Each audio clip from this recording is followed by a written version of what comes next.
ono ye Wolokoso. Wolokoso mu weekend taxi. Wolokoso mu weekend taxi. Wolokoso mu weekend taxi.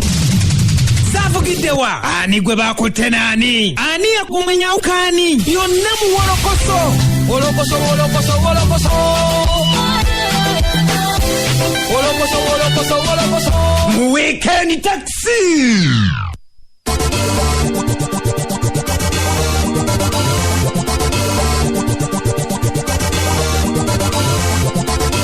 Chenda musanva kasisa salufemo mofo radio Simba empologoma enunja yedeme nkubuza ko yona josinzira ku empozi ngate otumbude nenkwandiza mpoza ate musho empo mu bweti Wolokoso mu weekend taxi atenga zile dakika 10 ezakaita kusawa esatu ezokumacha tuba tuyingirawo esawa eno yenyini ate empozi tuberenga tukuwa byonna lwe tukunganyiza ate empozi luberenga lukuwomera luberenga lukunyumira bulungi nnyo nawo berenga naye kenyini ogamba ya nze Sula Senyonga Mr Mosquito Haji titibya omubwati atenga mpozi ensonga eriemu yokka batubanga tuyingiddewo mbanjagala abakyala at least kagamba ne mberanga munju bisaamu nange kenyini ne mpulira obulamu nga budda mu ngundi mu mudu kagamba ngana byadala ngamba nti Wolokoso Chali wafe njagala bachalinga mumbuza mu style lutuwe chali wafe muyaye wange muyaye lutuwe muyaye wafe checho chiri abachala bali sexe mumuliwa nawe Haji titi bya lutuwe njagala kuba ina kubulola Haji titi bya lutuwe bahajati mwaddawa. Assalamu alaikum Haji wafe omubwati. Wa alaikum salam bahajati bange. Haji titi nawe wanji tukole tutya tutandikire woba Haji nawe tutandike kuchinyusi. Are you sure you want me to start on the chinyusi you people? Okay, negamba nti kakati esawa eno yenyini njagala before nga sinatandika ku kinyusi waliwo omukulu omugumanizo omukulu wangu weko bannange nsonga nko Tusanyusa kulaba anko kakalamu basanze munyiridde eladde zadi eradde bamami lutuwe bebe mukulike mu Valentine mukulike kale kubuza ko na jese kwatengo tumbudde mpologomero nje yedembe bagada bafatu yakuchera mu 2 akasirisemu nabafya yakuchera mu 7 akasirise asatu afemwe radio sime pologomero nje yedembe afunira ku www.radiosima.ug nkwadiriza ko nyana temu Wolokoso amachago na ko na jese kwatengo tumbudde boda stage 00 supermarket mu Butale wana wesizo kwatengo tumbudde mpologomero nje yedembe kubuza ko na kwadiriza ko side eno zekakala the answer wo mulembe guno. Okay, netugamba nti mpozi omwaka oguwedde 2019 omwezi ogwa 11 twakuwako mpozi ku lutalo olwabalukawo wakati w'omuyimbi Gravity Omutuju mpozi nga wamu ne Muzeyi Dubai nga mpozi ono yali amutegese ebivulo ebyenjawulo mu Mbale era nga Gravity Omutuju mpozi yali alina okuyimba mu kibuga Mbale wabula n'atasobola kuyimba olw'ensonga nti obudde bwe yali agala okuyimbiramu ate bali bwe baasi bategeraganyeko kigambibwa mbu Gravity Omutuju yatuuka ekiro sawa nga 2 ku show eyaletekeddwa mu Mbale n'agamba abategesi nti abaye nze njagala kuyimba kudda Kampala abategesi ne bamugamba nti nedda okusinzira ku ssaawa ze twategeragana bw'oyimba kati abantu tebagenda kweyongera kujja era bw'omala okuyimba nodde Kampala tebagenda kusasulirwa nsonga bazze kulaba gwe bw'atyo mpozi omukulu Gravity Omutuju yesuula mu jjulume ne batandika okusika omugwa ne Muzeyi Matovu muyite Dubai okwakana nga mulinnye emisambagere n'amukuba ekintu ekyamuyisa obubi mu bulamu bwe bw'atyo Muzeyi Dubai yaddamu okubeera mpozi ng'ate akugamba ng'akosebwa bubi era bw'atyo n'agenda n'abawaabira Gravity Omutuju ku poliisi era ebbanga eryo lyonna babadde bajja balebukana na misango nga kooti emuzunze eno komawo luli komawo bweruti era mpozi ne ku lwokubiri olwa wiiki eno yennyini era omusango gwazeeyo mu kooti guwulirwe wabula era stiru tewali kyagenze mu maaso nga Muzeyi Dubai bw'annyonnyola. Omusango wa Gravity gukyagenda mu maaso ng'era bwe tubanyonnyola okuva mabega bazze bagoberera pulogulaamu y'omukulu oyo Gravity omutujju alowooza nti buli muntu ali mu nsawo y'ekitali kituufu yamala okunkuba nanyononera ssente zange sio zonna n'abyona n'abekisorganizinga kati ajjambulira ebyekyana kita ayagala ankoleremu endala ekitasoboka nga ye bw'alowooza kuba ye muyimbi tamanyi bategekera ssente mmeka sho talina kyamanyi alinga ng'omwana gw'owandikira ebyokkola ebigeze mu kibiina n'atuula n'awandika. Aya Muzeeyi Dubai yakakola omuyimbi ono Gravity omutujju okumulowoozesa eryensi nti Muzeeyi Dubai ono ne ku myaka gyaliko mbukati ezambulemu okufuna mu buvubuka bwe sababu munywanyi ono ali wakuzifunira mu Gravity omutujju kale no Muzeeyi Dubai awo agamye ate kijja kusoboka alina okumulemerako mpaka ng'azzeemu okufuna ekitiibwa kye. Agenda maaso n'okunewanirako mu bantu tisijja kumalako naye kubanga alina ssente ate ali waggulu ate nze najja mutone mu nzije mufunireko kwegamba okinyogeza ebira byonna ategeere nti ebintu byagera mbifolowinga nentegeerayo weekoma ne weetandikira naye nze bagamba totta kibe nga tolina kikenenya ndusu obukodyo bwonna mbulabye obwo bwe yaŋŋamba era bwe yamala obbongamba nabo suubira nti nja busanga musango guno oba akomawo nga 3 komawo nga 2 komawo nga 8 nti nze nemererwe naye sigenda kikola sigenda kuva ku mwana mulenzi oyo okujjako mpozi nga nfudde bufi oba nga nkoledde kyenjagala. Okusinzira ku Muzeeyi Matovu Dubai agamba nti ekisinga omunyiza be baloya ba Gravity okubeera nga balinga abagala okukyanganyisa omusango gwe buli batuuka bwe bati ne bajja mu kooti ne badde emmanju eyo ne batandika okwogera oluzungu swiki ate kati ye ng'oluzungu talutegeera bulungi ng'agamba balinga abamubuzaabuza basobole okubeera nga omusango bagutuulira. Nja mutambulirako ye nga bayaga nti nze ndi munnakyalo mulage ekyalo kyange yowe town byebyo byange ng'ennaku z'omwezi nga 26 lwe bagambye ate tukome olwatuuka awo looya we yatuukira mu ofisi z'abalamuzi bazze eno bazze eri boogedde oluzungu bakozi bino naye nze saasoma oluzungu sirumanyi nga siyinza kumanyi bye boogera ogenda okujja musango gwe gwasookawo mu bwangu nga bagamba ate naano teguteekwa kuwulirwawo ate simanyi gulina kuwulirwa mu kifo guno kyokka gwakawulirwamu omulundi 2 ogwakusatu emabega bampanga semani simanyi Resta warranty ate ne bamala baga ate bazipadde mu bukyamu kakati baagaye nti ku fayiro kuliko ebitaliiko simanyi fayiro sinjo kyemu photocopy ng'ate mulamuzi bulinaku bagiwozesa ogwakusatu kakati katuline nga 26 nemeddeko era nja kwongeramu amagezi bwanajja nga teyeenywezeza ayinza obutava mbaale okujja nga nkoledde byenjagala. Ono ye Wolokoso mu Weekend Taxi. Aya nyongere kubuzaako era gyose kwatenga otumudde empologoma enungi ey'eddembe tukyali mu Wolokoso amatago nnaku olwali nawe nondowooza katukwatewo.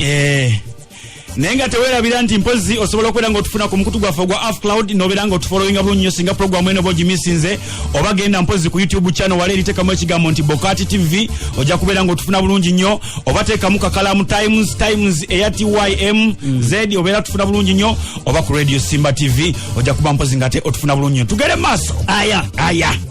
Simonis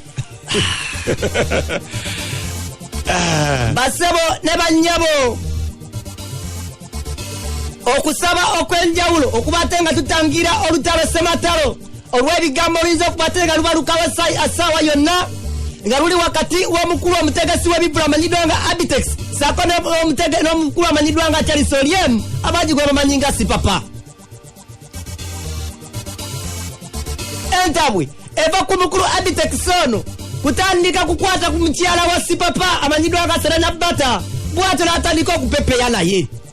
Wiki eno naliko ekifyo ekimu ke naliko ngenda okusisiikalaga Abitex omutegesi w'ebivulu ono ng'alina omukyala amanyiddwa nga Serena Bata era weneebuuliza kiki ekigatta babiri bano eno era agamba kyakibuuzabuuzamuko bwe nti kwe kufuna essimu ng'etegeeza nga Abitex wafuuse nkusigule eri amaka g'omukulu amanyiddwa nga Sipapa bw'ate n'akwata omukyala amanyiddwa nga Serena Bata mbu Abitex agala atandika kumutegeka kale nno nga kyabibazaabazamu Abitex atandika atya okusigula omukyalo ono Abitex kwe kuŋŋamba kino tekisoboka nina byembala birala. Abitex bandi bangambye ebyuma biri ku nnyonyi babitisse bijja okujjako nga bangambye nti bigudde mu nnyanja naye ne bigwa mu nnyanja gye mbigula waba wakyaliyo era nzeyo nengula ebirala byo bitambula abantu bagenda kulaba bandi eri gye baalabanga edda music comedy. Okusinziira mpozi ku Abitex ekibagatta bonga bo abantu abo babiri ndowooza ye bandi gyakunyonyoddeko waggulu awo era akwongera okutegeeza n'agamba nti bandi eno egenda kubeera nga yemu kuzisinga mu kibuga Kampala ng'erimu abayimbi omuli Serena Bata n'abayimbi abalala bonna b'omanyi ab'amannya. Ekya bandi essaawa zino n'oba opangisa alakeri oba n'opangisa cautions akugamba ngenda kukuba CD oba nzije ne bandi. Kati eyo ne Uganda bw'oyogera bandi abantu baba balowooza bandi ng'eya Frigo ng'eya Eagles ng'eya Diamond. Eno bandi egenda kubeera mu buli muyimbi omulungi aliko nga gwamu ezimbidde si bano b'osanze n'abalala beesizimbye abayimbi bennaalaba nga nsobola okutambula nabo kuba kati bandi eziriwo tezikyalina nnyo bulungi maanyi ate abayimbi bwe bali awo bali stagana oluzungu n'enjogera gye luli kati bonna genda kubaleeta bakuŋŋaanyi mufune bandi mugenda kufuna bufe eya buli kika abayimbi abaliko bali mumanyi nti tebakyaliwo. Esebo idea eyo gy'oliko Honorable Katolu Bwama yali agirina era naye n'aŋŋamba ebyuma saawa yena bitandise okutambula kati simanya waliwo abantu besaala kwogera okujjukizaakoko emabega katono munywanyi atumbudde empologomenu gyeyedembe Honorable Katolu Bwama wakati mu kafubo ke twalimu n'emboozi ey'ekika ekyagulu nnyo. Katolu Bwama ono yantegeeza ebigambo nga bino era n'aŋŋamba nti ssaawa yonna bonna bano betulowooza nti baavaako wakubakwatako era abalaga ensi naye oba bakira omunywanyi aluddewo kwe kusomola idea nze naawe nkomyewo tolaba nti band music kakati bandi tubale tulina bandi bbiri ez'amaanyi nga tulina Golden ne New Eagle naye tetusobola kuziyita bandi bbiri kubanga bonabona ideology y'emu ne music y'omu gwe bakuba kati weetaagawo bandi endala kati Diamonds Production twagikomezaawo eddemwekuba music wayo oli era ojja kulabawola ennyimba endamu ze tugenda okuddamu okuba kati n'abantu abalala ne baziyimba ennyimba za Loyi Kafale ezimu tugenda kuddamu tuzikube tumulinze okuva mu America takomawo ate ffe music yali waffe tugenda kubeerawo mulinde Rebecca Jimbo tugezaako naye okulaba nti tuddamu tumuwanike waggulu tugezaako okwogera naye abalala bali mu magroups amalala Kabuye Ssemuga naye twagaladdemu afuneyo ku nnyimba era tuli mu kugula equipment tuli mu kugula ebyuma ebigenda okuba nga bituwa ebisaawo eneseegi n'amatala na buli kimu kyonna okuzzaawo Diamond Production ekitiibwa kyayo ebeere nga y'amaanyi.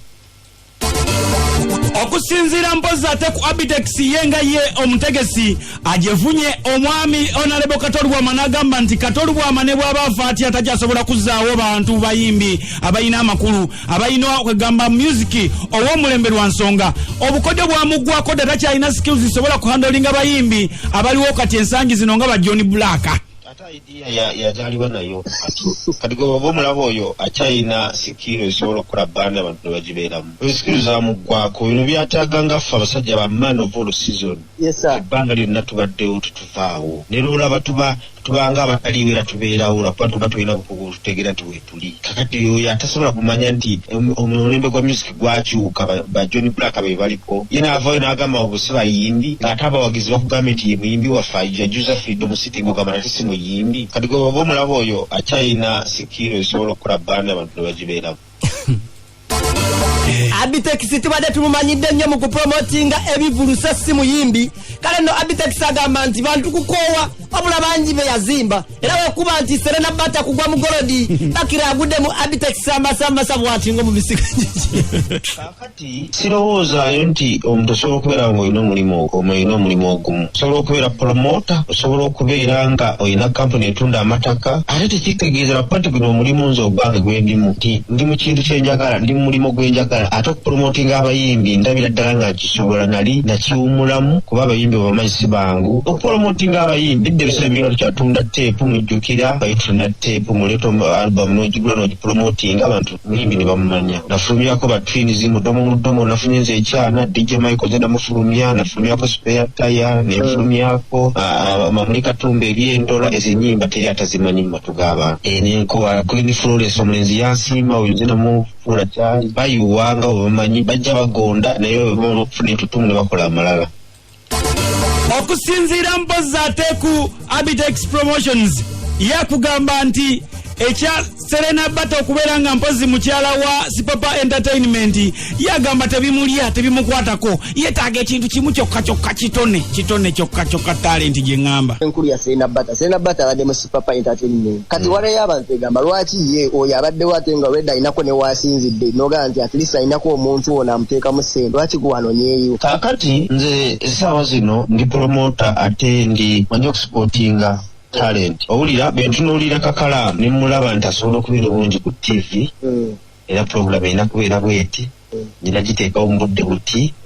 nyina gitunda bweti erina kubeera ku mulamwa guno sinonooza kakalaamu anaamuzaala sinonooza kakalaamu omufumbo ne kasita nkubuuza tolina ndagaano yonna gy'olina na kampuni endala yonna n'oŋŋamba nti sigirina naye nkubuuza oyagala ki n'oŋŋamba nti njagala talenti yange kubeera waggulu gyembadde mbeebaza balina kye bakoze era mbawa ekitiibwa nja kusigala nga mbawa ekitiibwa era nga ntambula nabo enkolagana yaabwe enkolagana gy'alina ne Sipapa Entertainment nze saagala kugitunuulira Abitex agamba nti Sipapa abadde n'omuyimbi ono naye ng'alina omuntu gw'atamanyi nti alina zaabu era abadde n'omuntu ow'amaanyi ennyo. Abitex agamba nti Sipapa azingamiriza nnyo omwana ono ate ng'alina talenti nga ye gye yamulabyemu n'agamba nti kaneetwalire. Nikasita mubuuzizza nti talina ndagaano naye mugaana kukola ndagaano walala n'angamba nti tewali ate nga zino mulabamu talent sooka kufa ku discipline oba tolina discipline sina kyenkwetaaza ebyo byonna bimulabamu mulabamu talent ate bambi Sipapa ayagala nnyo music naye omuwala ayina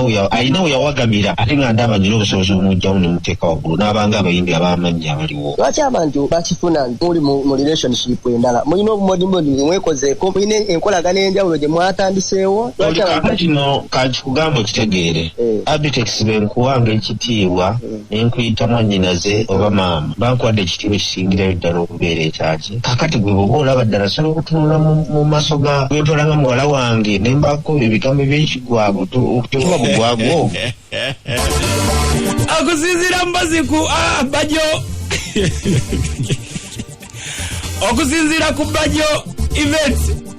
nga mpozi ono ate munywanyi nnyo wa Abitex agamba okusinziira ku ye tasobola kumanaginga bayimbi lwa nsonga ye tayagala kubonaabona n'abayimbi abayimbi bano babonyaabonya nnyo ng'omutandika najja n'afuna erinnya n'atandika okukumanyiiramanyiira n'akola ebintu eby'ekisiru naye nga yajja ali bubi nga yajja talumibwako kale bw'atyo yawadde omunywanyi Abitex amagezi n'amugamba nno munnange oba wakola ekyo funa balooyi abategeera amateeka mukole endagaano otherwise oyinza obutakwasaamu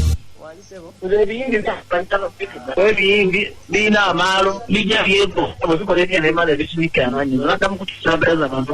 bijja biwoloma nebisinika bwomala okifuula sita mu mbeera embi kijja kyegondera kasa kimala okukola erinnya buli lwoyingizanga kati agamba hazi zona zandibaddezanga nanamanya tubamutekamu promotion okozesa vidiyo gaba abayimbi balimu omuzimu gumu gwakwefuula bonna naye nze manye ekintu kimu ogenda okutuuka bafunamu miliyoni oba omutaddemu sente nyingi lwaki wajja efubetako kuwa ekitiibwa omuyimbi abonya sula mukirabu ngotambuza music kubira kale sibanyi kuliza kati kakalamu kubyoli omwana kale bisibisobola Abitex namuleereresa okuba kubira obusibu kale bitenya asula ku masimu kuba bimba bisongwa kitalikinze tebanona wala kati olaba bisongwa kubira mama okupromotinga omuyimbi n'amaana akumanyira era lero namugamba tabayingira mu bintu byabwe ne balooya nga bali professional omuyimbi era asineka erinnya kubanga abayimbi basumbuwa nawo bimanyi aya okusinziira ku Abitex agamba nti Serena Bata ye kye yamulabyeko n'ebigambo yamutegezezaako yadde tasobola kuyitawo kubanga n'abadde manager we Sipapa tayagadde mawulire woowe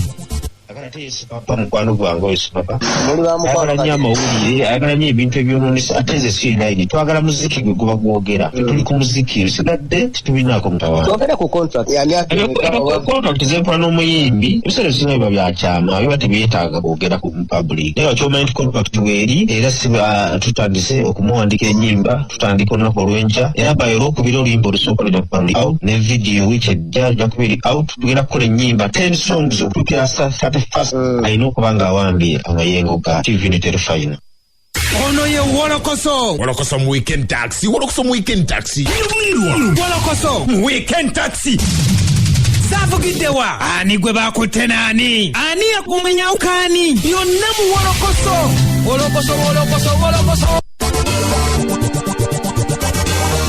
kenda musanva kasisa satu from Mofa Radio Simbe Mpologoma enunja yedembe atukyali mu Wolokoso mu weekend taxi ate ne tugamba mpozi tubakulisa mwena ababadde mu bivulu ebyenjawulo. David Lutalo yabadde mpozi walere ku Freedom City mwebale kujja ate olunaku olwaleero ali wali ekawanda ku Darenas wagenda okubeera mpozi olunaku olwaleero ate olunaku olw'Sunday agenda kubeera Emitiana. Therefore tubeere mpozi nga tukola ki nga tugenda tumusupporting ate olunaku mpozi olwaleero Yerema Namakula ali wali eri mukono ku Collins naye tugende mpozi tubeere nga tumusupporting ate ngenda kuza omwezi 21 agenda kubeera ku Joggies Bulaga. Ntugamba 22 alugenda kubeera mpozi lunaku lwa kusaba visa kugaba visa kusaba visa kugaba visa kusaba visa n'embira byange wali eri mpozi ate ekakiri ku Freedom Gardens wetugenda mpozi okubeera nga tubeera bulungi nnyo nembuuza ku mwena abatumbudde mbuuza ku Namutebi Ranix ogamba otya wali okubeera mpozi nga Jolinyo nembuuza ate mpozi ku Days ogamba otya wali eri ku Uganda Institute of Business and Media Studies nembuuza ku Promoter Juma ogamba otya Gats MC ogamba otya Mukisa Ronald Philo how are you yo myaya akola video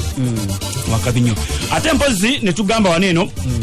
mwena abewa abakola kino abagenda okwewandiisa okufuna mpozi bursaries okusoma mpozi wali eri ku ssomero lya Luwero School of Nursing okuwandika kwatandise dakitegeeza gwatannatuuka beera mpozi ngokola ki nga otuuka oje wewandiise bulungi nnyo. Ken's Production abekawempe baagala bazanyi ba firimu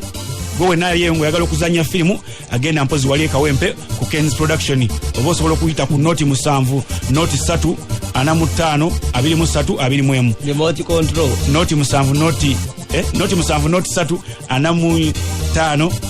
23 21 simu eno naye yetedinge kutagwayo. Okay, noti 7 noti 4 21 0 noti noti 7 noti 4 7 0 ana 7 inamentu remote control agambye nti Bajo Zani Brown yamuyisa bubi nnyo kubuzizaako nnyo remote control nembuzaako ku Nisha nembuzaako ku Ibra manager wa Binigata oga kubuzizaako nnyo manager Umalusako ne Bosco Katala wa City wale kwata mutumbudde Mpologoma enuje yeddembe wali sajja abeerako nnyo nga atumbudde kale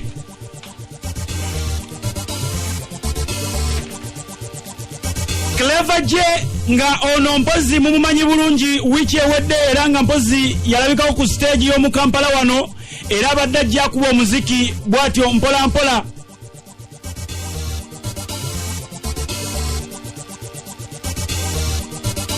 Nga bwe kiri nti Clever J muziki abadde azzeemu ogukuba era nga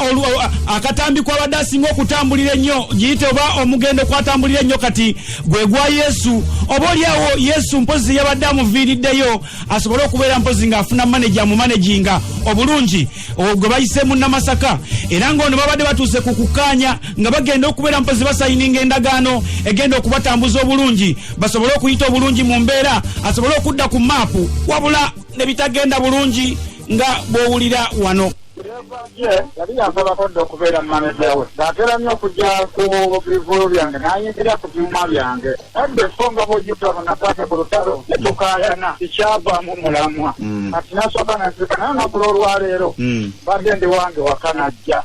addamu ensonga eri nange nemukkiririzaamu nemugamba kale kambeere manager wo aŋŋamba naye ndudde nnyo nga buli aŋŋamba okubeera manager wange taba tufuuke siriyasi batunakikola tusayininga bamawulire abazze bajje nkakase nekubeerawo mu bbanga n'abalediyo babifune ne mugamba kale kuno nsazeewo manya nsazeewo mukwatiriza n'agenda okukola vidiyo. Sebunya Rogers amanyizibwa nga SB4 omukulu ono munnamawulire byonna biba bakira bibanga ebigendo okukwate nga bigwa bwe biti abula ate SB4 n'afuukira kalemmeera eri omukulu amanyiddwa nga manager yabadde omupya amanyiddwa nga Munamasaka wanene okuba kusuuza mugaati omukulu ono alabika okubanga Katonda ali naye kubanga SB4 yategedde mangu nagaate kijja kusoboka tekijja ate ne waddayo omwami simanya bamweta bamuyita SB4 najja ng'akomplaininga bw'alabye ku mukutu nga babitaddeyo ate omusajja ono nze namuposinga biki kati ebadde n'amugamba yesobola muposinga era no nteeka ku social media no nga tukkiriziganyiza n'agreement ne tugisayininga okusinziira ku babaddewo mpozi nga mwe mubadde Jesus ngono munywanyi wa Clever J nnyo agamba nti n'empapula zibadde zimaze okusobwayo bulungi nnyo nga batandise bakulukuuta ko SB4 ani gwe mujja omugaati mu kamwa kati ye Jesus n'anyiiga n'avaawo n'agenda SB4 yagenda kulugenda n'ayamba Clever J n'amukwata ensole nga bonze ng'obiraba n'amuzza mu bantu ate ye yafuuka maneja mu mutima nga tagambye kakatiro omuntu kugamba SB ko maneja wa Clever J ng'agamba sisobola wabula ndi muyambiwe kakaza tewe mpunye maneja luli bepenta nyimba kusimba n'atukubira n'agamba lwakimugeze kuleta byonga tobola tegwatali maneja kakati tetubaddeawo twamukubide nenga presenta era abadde tali wa Clever J ate ne baze bakyangalanyizaawo kyangalanyambi Clever J muyimbi wange yolololololo kati oli abadde amaze kola nagano ng'amaze sayinika muyimba sayinyinza emyaka 5 nga sayinyinze nani Namasaka Lukwago kakati ate nze okunyiiza nnyo ne boogera ebigambo bingi ebisongovu n'ajja mu kwanyisitanya ebigambo n'envuga motoka yange nze n'embaawo n'enenda SB4 natabula eyokokolwa mu nsonda zonna omulimu Namasaka Sako ne Jesus okumugyako Clever J kiyinza okubanga bakira kijja kuba kizibu mu butuufu okubaddiza omuntu ono kubanga oba kyamugamba ebyomunju oba lukiro kibayita olugambo nakuloopera SB4 bashiwa batusa sayininga SB4 n'okomba kwerima nananja batugambye obuvubuka bamuyita Jesus agamba nti SB4 ameze akasajja agamba omwana amujje wala nnyo yajje wala nnyo Clever mubuuze yamu Clever Jesus agame munnanyi bakasayini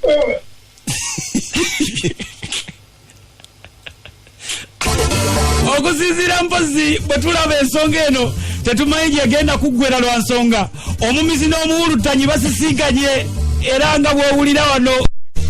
abuulira SB4 n'amubuuza musenyi nga muyimbi okwoyemedda agamba kakati Clever J teyandigeze mu media ze yamukomezaawo abantu bamusikiridde kunze obadde luddawa nga tojja kumusayininga etumugamba waze muyamba ne waze pyama Clever J yayimbako kati nenda bakale nga bicyankalanyiza kakati wali wabagayi abajja kewa Clever ne batwako kumele bikiri baletera katwito obuyambi okuleetera Clever J leetera bebaleeta n'esindi wakana akyala ate boli ne bajja boogera bingi bingi nga bisongovu neŋŋamba akabutoke mvuge motoka mbeo kale nga nkufunye obusongo SB4 kugambye mumanyinga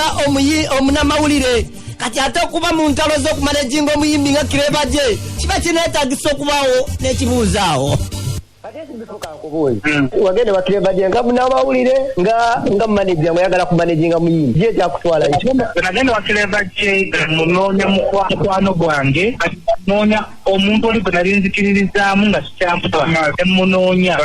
nodeka mukafuku yonna yonna okufuka wano nali njagala nti kati yegwe manager ow'okuntiko manager wa Clever J omutongole mukwasaganya gwe yesebo naye tunaba tufunye manager omulala Clever J muganda wange tusakuteŋŋana era njakuba wendi okusinziira mpozi ku Jesus agamba ono Jesus atali oli andi ne musajjawo Clever J yajalo n'atugamba luli yayagala erinnya lya Jesus Kristo eribeera wano yeriri eribaliddako agamba nti bano abasajja babuukidde etokota ye yaliwo era mu ntandikwa era omu ku basajja abaatema akadongo n'akazimba ennyumba ya Clever J bano babuukidde embuukire naye ne wankubadde bino byonna bibaddewo ye tasobola kuva mu musajja we akyamwagala era bajja beera bonna okulangani wa Clever J kati nze emyaka 7 mbadde ne Clever J nga promota we oba nga mukwano guba muganda we gwe okyali naye oba mwawukanye nze siyinza nkwawukana naye kyalina friends nga nze ndi mukwano gwe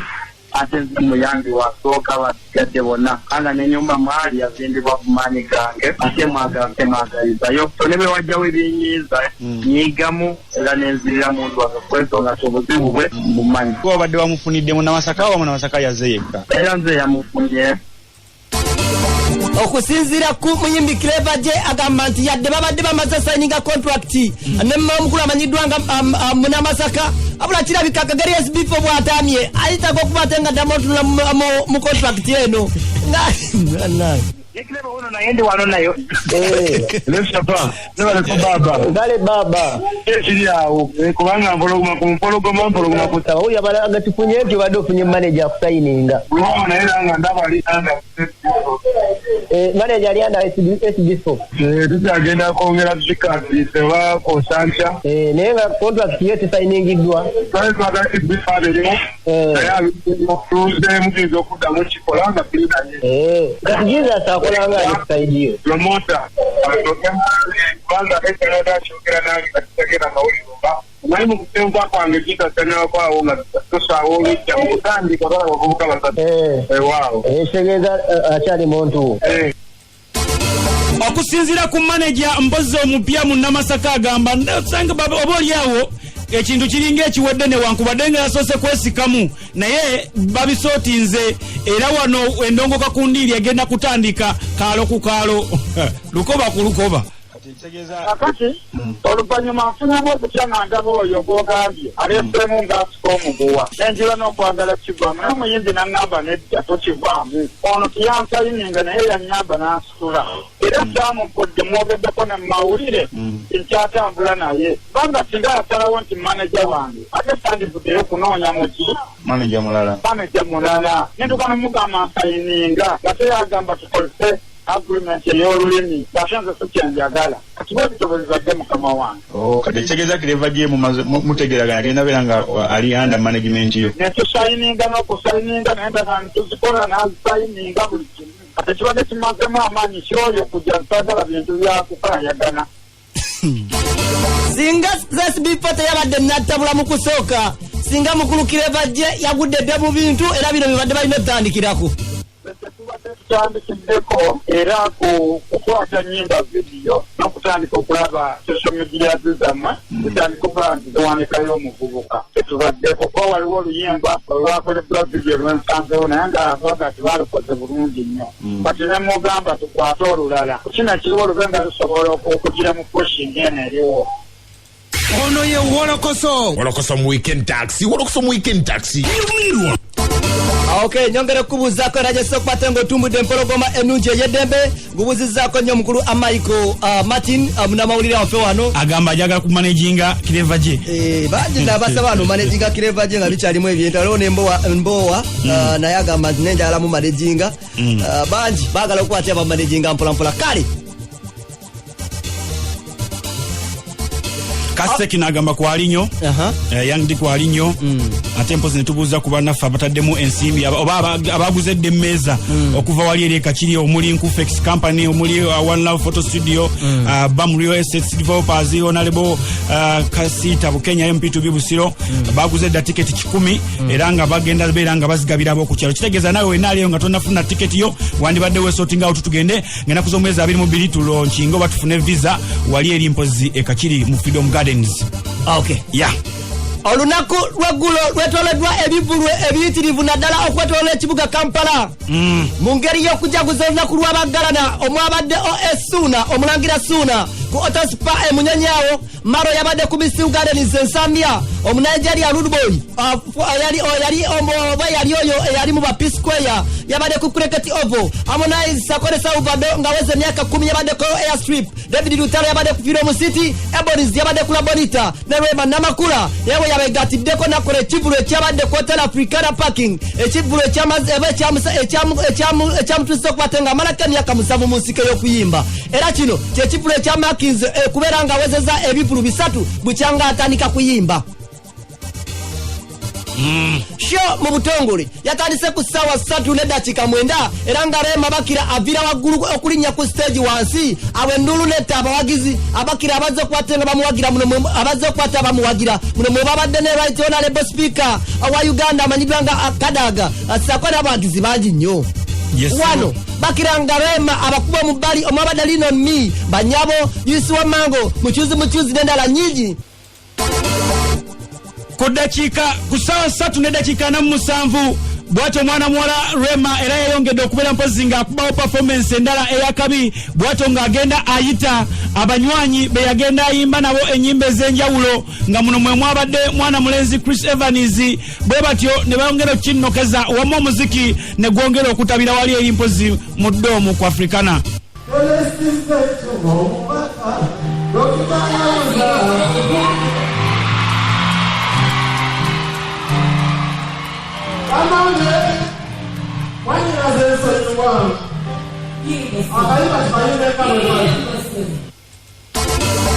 Chris Evans Kawesi kasaba mugande nti yimba sebo bwati yasigadde akyabasabula omubbali era bwato n'atambulira ddala paka ku dakiika 5 mwezi ayise ku ssaawa 3 ez'ekiro ky'olunaku olw'ejjo bwatyo Kabgariyo yabadde ng'alinga umudemuko bwati Rema yakomyewo buto n'abaddamu buto wakati mu kubaddamu n'addemu n'awumulamuko era bwatyo ku ssaawa 4 dakiika 5 awo ne basobola okukwata ng'ayita omukulu amanyiddwa nga Waiki Benda n'ajja n'abasabula omubbali kati wowulira bo abayimbi nti batonotono Rema yayise ng'abo be yakolanga nabo kolabo bokka.